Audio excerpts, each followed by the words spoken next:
ಯಾಕೋ ಬೇಜಾರಲ್ಲಿದೆಯಾ? Don't worry, ಎಣ್ಣೆ ರೆಡಿಯಾಗಿದೆ. ನೀನು ಅಂದರೆ ಹೋಗೋಣ ಅಲ್ಲಿಗೆ, ಇಲ್ಲ ಅಂದರೆ ಇಲ್ಲಿಗೆ ತಗೋಬರ್ತೀನಿ. ಏನು ಹೇಳು?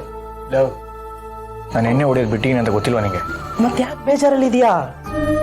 ನಾನೇನೋ ಭಾವಂಗೆ ಚಾಲೆಂಜ್ ಕೊಟ್ಟೆ, ನೋಡಿದ್ರೆ ಅವರು ಅದನ್ನ ಚಾಲೆಂಜ್ ಆಗಿ ತಗೊಂಡು ಹುಡುಕಿ ಕೆಲಸ ಮಾಡ್ತಾ ಇದ್ದಾರೆ.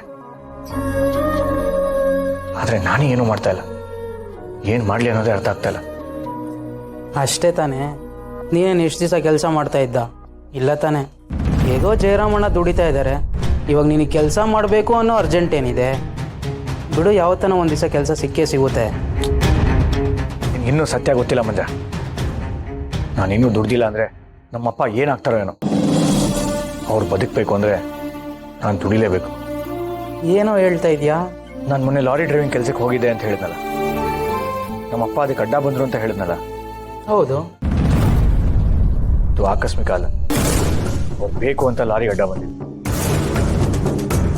ಹೌದು, ಅವ್ರು ಯಾಕೋ ಬೇಕು ಬೇಕು ಅಂತ ಅಡ್ಡ ಬರ್ತಾರೆ? ಅವ್ರ ಜೀವ ತಕ್ಕೊಳ್ಳೋದಕ್ಕೆ. ಪ್ರಾಣ ಕಳ್ಕೊಳೋದಿಕ್ಕ? ಅದೇನು ಸರಿಯಾಗಿ ಅರ್ಥ ಹಂಗೆ ಹೇಳು. ನನ್ನ ಲೈಫ್ ಸೆಟ್ಲ್ ಆಗಲಿ ಅಂತ ಅವ್ರ ಜೀವ ತಕ್ಕೊಳ್ಳೋದಕ್ಕೆ ಅವರೇ ಸುಪಾರಿ ಕೊಟ್ಕೊಂಡು ಲಾರಿಗೆ ಅಡ್ಡ ಬಂದಿದ್ರು.